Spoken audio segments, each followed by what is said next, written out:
નમસ્કાર મિત્રો આ એક વસ્તુ દાન કરવાથી વ્યક્તિ તેના આવનારા મૃત્યુને પણ ટાળી શકે છે અને મિત્રો મૃત્યુ વિશે એવું કહેવામાં આવે છે કે મૃત્યુ ઈશ્વર દ્વારા નક્કી કરાયેલું કાર્ય કરે છે જેને કોઈ લોભ આપે લોભાવી શકાતું નથી કે લાલચ આપે લલચાવી શકાતું અને જેને કોઈ કિંમતી વસ્તુથી ખરીદી પણ શકાતું નથી ના તો તેને કોઈ અસ્ત્ર શસ્ત્રથી ધમકાવી શકાતું કે તેને કોઈ લોજિકથી મૂંઝવી શકાતું।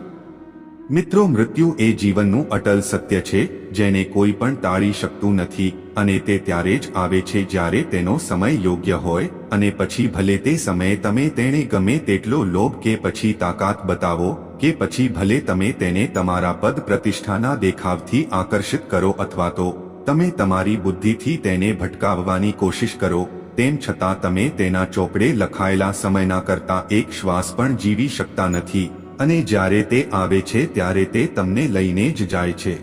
પરંતુ મિત્રો આજની વાર્તામાં આપણે એ વિશે જાણીશું કે કયું કામ કરવાથી મૃત્યુને પણ ટાળી શકાય છે। તો મિત્રો આજની વાર્તા ખૂબ જ જ્ઞાનવર્ધક અને અનમોલ બોધ આપનારી છે તેથી આપ સૌને નમ્ર વિનંતી છે કે તમે આજની આ વાર્તામાં અને વિડીયોમાં અંત સુધી જોડાયેલા રહેજો।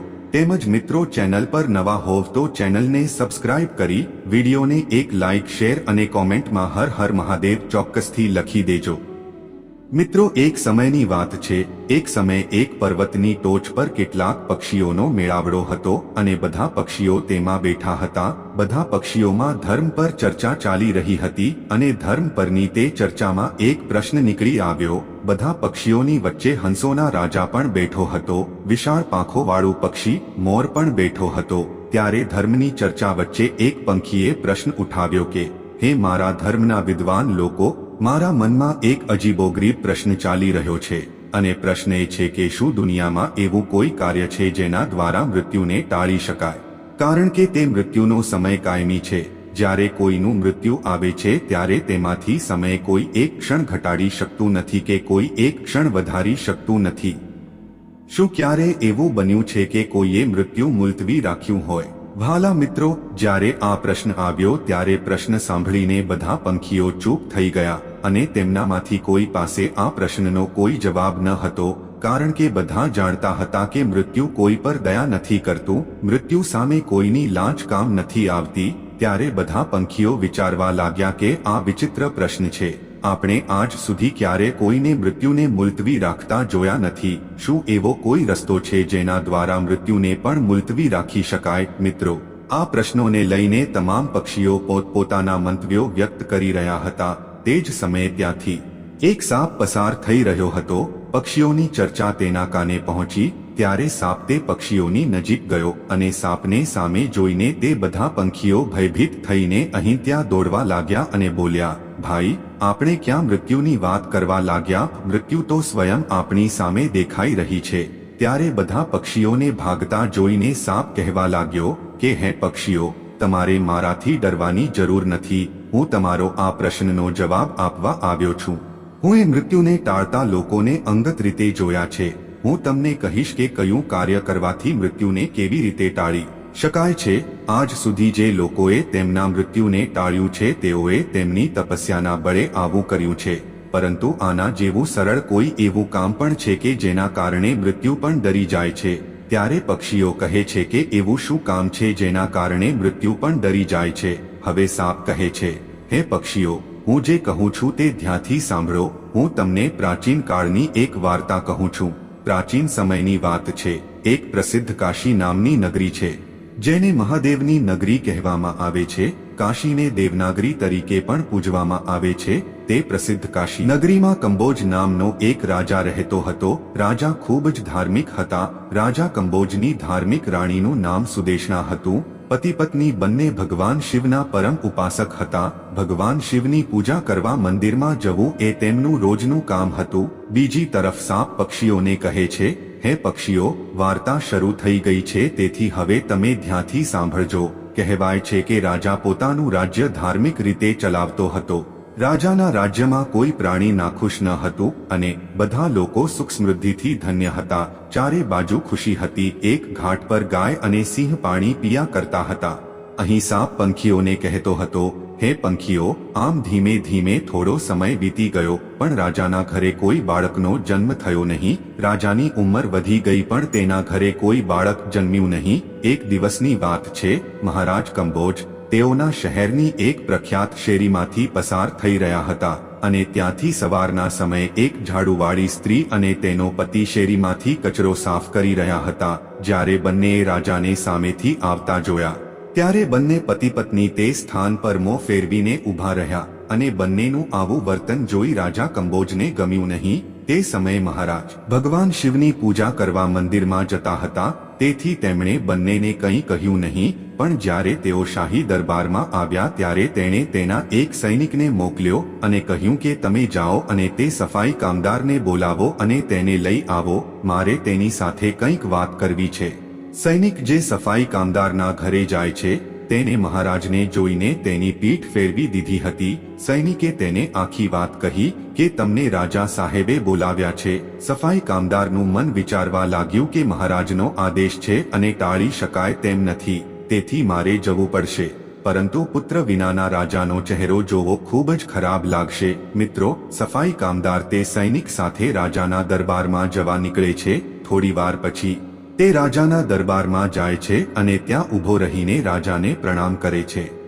મહારાજ બોલવા લાગ્યા, ભાઈ, એક વાત કહો કે તાજેતરમાં હું ભગવાન શિવના મંદિરે જતો હતો ત્યારે તમે બંનેએ મને જોઈને શા માટે મોઢું ફેરવી દીધું હતું? ત્યારે તે વ્યક્તિ ખૂબ જ નિર્ભય હતો અને મહારાજને કહેવા લાગ્યો કે હે મહારાજ, તમે મને મૃત્યુદંડ આપો તો પણ મને કોઈ વાંધો નથી, પણ હું તો સત્ય જ કહીશ. હે મહારાજ, તમારે ત્યાં તો પરમ વિદ્વાન અને શ્રેષ્ઠ ઋષિગણ અને રાજપુરોહિત તમારી આ જગ્યાએ હાજર છે. જો હું કંઈ ખોટું કહું તો તમે તેમને પૂછી લેજો. સવારે સવારે કોઈ તમારું મોઢું જુએ તો તેનો આખો દિવસ ખરાબ જાય છે, કેમ કે તમે નિઃસંતાન રાજા છો અને એટલા માટે જ મેં તમને જોઈને મારું મોઢું ફેરવ્યું દીધું હતું. મિત્રો, આ સાંભળીને રાજાને ખૂબ જ આશ્ચર્યચકિત થયો અને તે મનમાં વિચારવા લાગ્યો કે આ વ્યક્તિની વાત બિલકુલ સાચી છે કે જો કોઈ દેશનો રાજા પુત્રહીન હોય તો તે ખરેખર સારું નથી.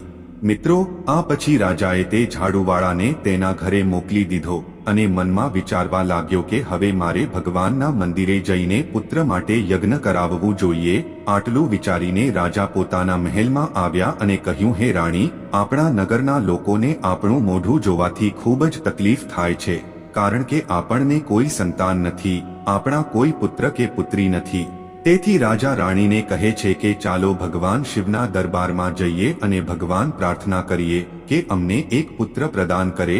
મિત્રો, આ વાતને ધ્યાનમાં રાખીને રાજા કંબોજ અને રાણી સુદેશણા બંને ભગવાન શિવના મંદિરે જાય છે અને ત્યાં તેઓએ પુત્ર માટે યજ્ઞ કર્યો. મિત્રો, રાજા અને રાણીના પુત્રો માટે યજ્ઞ કર્યા પછી પણ કોઈ બાળકનો જન્મ થયો નહીં અને યજ્ઞ પણ નિષ્ફળ ગયો. રાજા ખૂબ ચિંતિત હતો કે મેં આજ સુધી કરેલા યજ્ઞોમાંથી એક પણ યજ્ઞ નિષ્ફળ ગયો નથી. એવું લાગે છે કે રાજાનું ભાગ્યમાં જ ખોટ છે. રાજાના ભાગ્યમાં ભગવાને સંતાન સુખ નથી લખ્યું, એટલે પુત્ર ફળહીન થયો છે. અહીં પર્વતની ટોચ પર સાપ કહે છે, હે પંખીઓ, રાજા પણ બહુ ધીરજ ધરાવતો હતો, આથી જ તે જરાય પરેશાન ન હતો. તેણે તેના મંત્રીને કહ્યું કે હે મંત્રી, તમે મારી ગેરહાજરીમાં રાજ્યનું સંચાલન કરો. હવે હું ભગવાન શિવની આરાધના કરીશ. આ નક્કી કરીને રાજા ભગવાન શિવના મંદિરમાં બેસીને તપસ્યા કરવા લાગ્યા. આ રીતે રાજા ધીરે ધીરે 6 મહિનાની તપસ્યા પૂરી કરે છે અને અહીં ભગવાન શિવ પણ વિચારવા લાગે છે કે પોતાના આ ભક્ત પાસે જવું જોઈએ. અને એ સમયે ભગવાન શિવ રાજાની સામે દેખાય છે અને કહે છે કે હે રાજા, હું તમારાથી અતિ પ્રસન્ન થયો છું, વરદાન માંગો. તમારે મારી પાસેથી વરદાનમાં શું જોઈએ છે? ત્યારે રાજા બોલ્યા, હે ભગવાન, તમે સર્વજ્ઞ છો, તમે બધાના મનની વાત જાણો છો. કહેવાય છે ગુરુ વિના જ્ઞાન અધૂરું છે, એવી જ રીતે હું પણ પુત્રહીન છું. ત્યારે રાજાની વાત સાંભળીને ભગવાનને કહ્યું, હે રાજા, તમારા ભાગ્યમાં 7 જન્મ સુધી સંતાન ન થવાનું લખેલું છે, પરંતુ તમે મારી આરાધના કરી છે, તેથી જ હું તને એક પુત્ર આપું છું.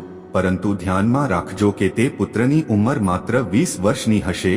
20 વર્ષ સુધી તે તમને પુત્ર સુખ આપશે, પછી તે તેના સ્થાને પાછો ફરશે. ત્યારે રાજાએ વિચાર્યું, 20 વર્ષ સુધી કમસે કમ નિઃસંતાન હોવાનો કલંક તો ભૂંસાઈ જશે. રાજાએ કહ્યું, ગમે તે થાય પ્રભુ, કૃપા કરીને મને પુત્ર આપો. એક સદાચારી વ્યક્તિ ઓછા સમયમાં ઘણું બધું કરી શકે છે. જીવન ભલે ટૂંકું હોય પણ તે સારા કાર્યોથી ભરેલું હોવું જોઈએ.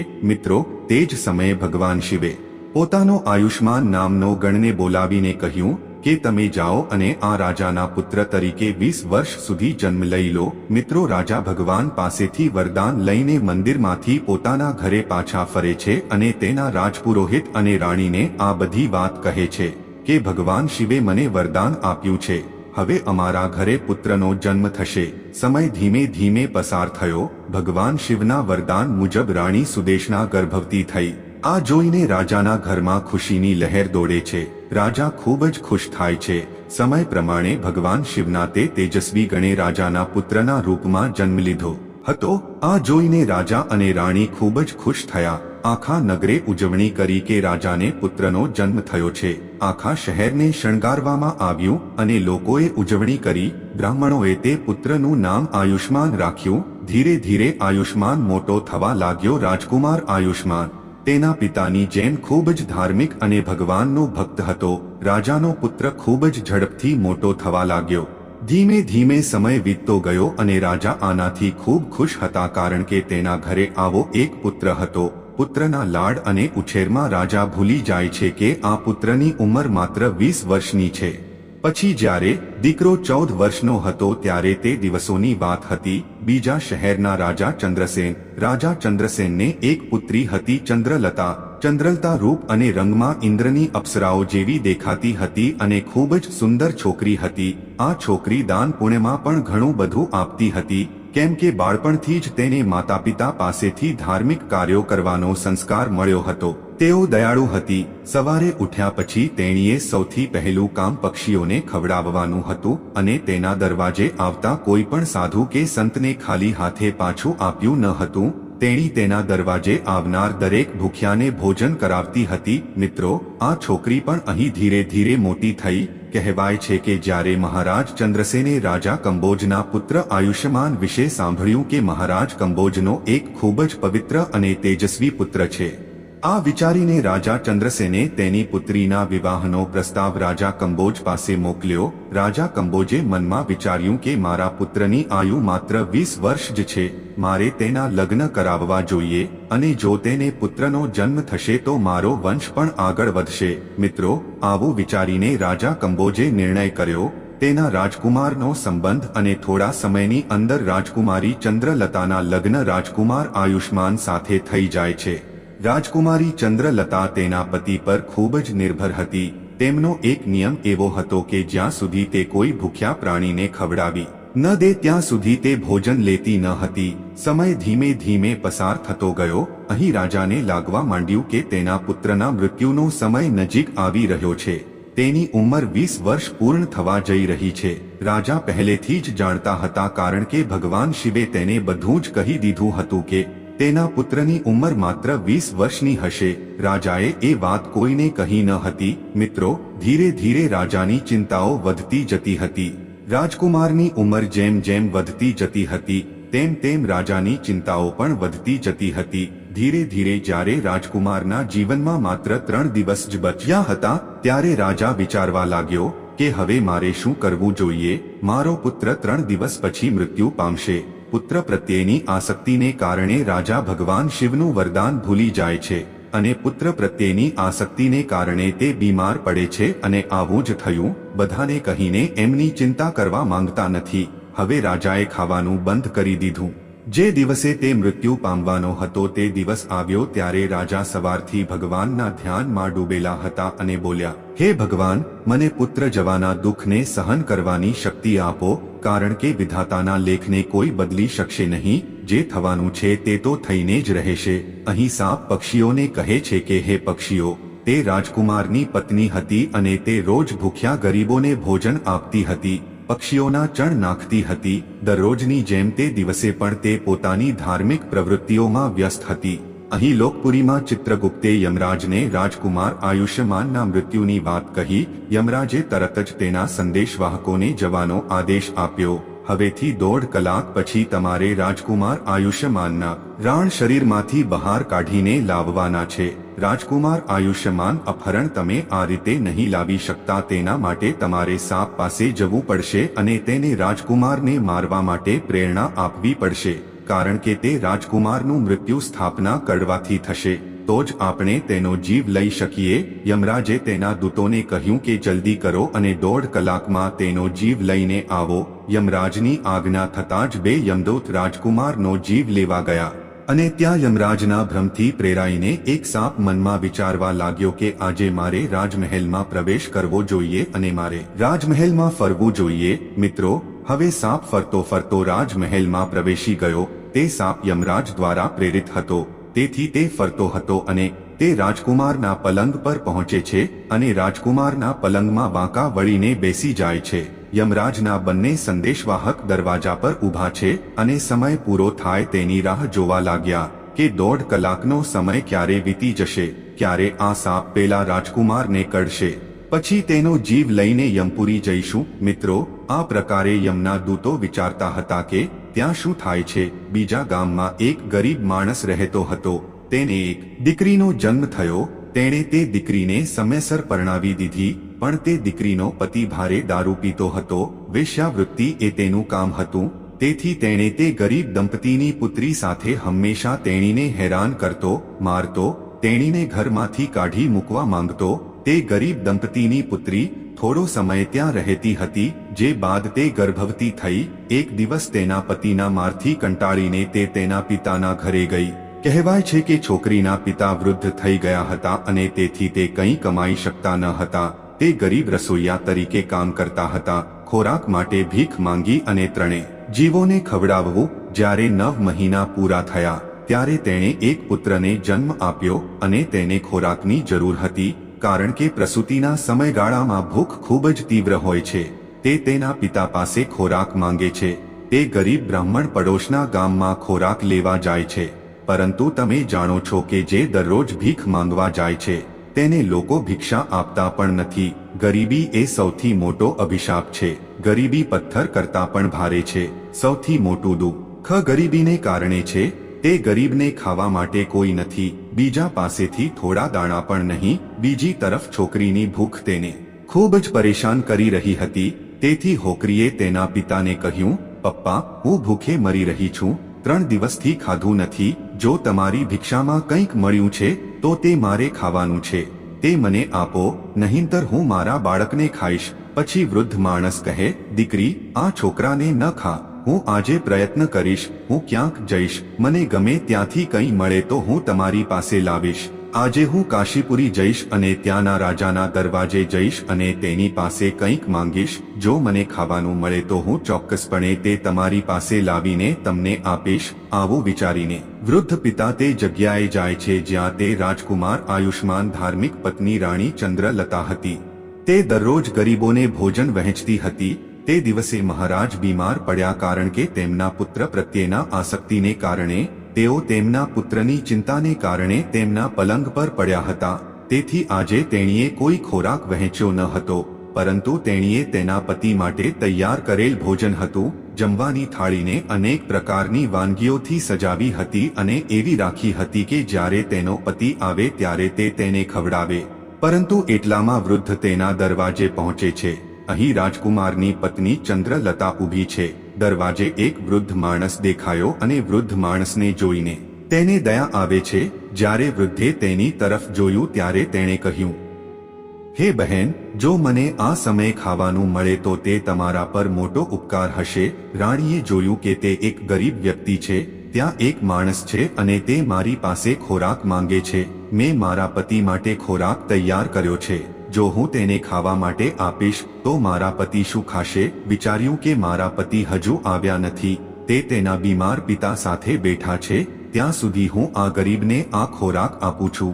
જ્યારે મારા પતિ આવશે ત્યારે હું તેના માટે વધુ ભોજન બનાવીશ. મિત્રો, આટલું કહીને રાજકુમારી ચંદ્રલતાએ પોતાના પતિ માટે તૈયાર કરેલા 36 પ્રકારના ભોજનથી સુશોભિત તે ગરીબ માણસને આપી દે છે.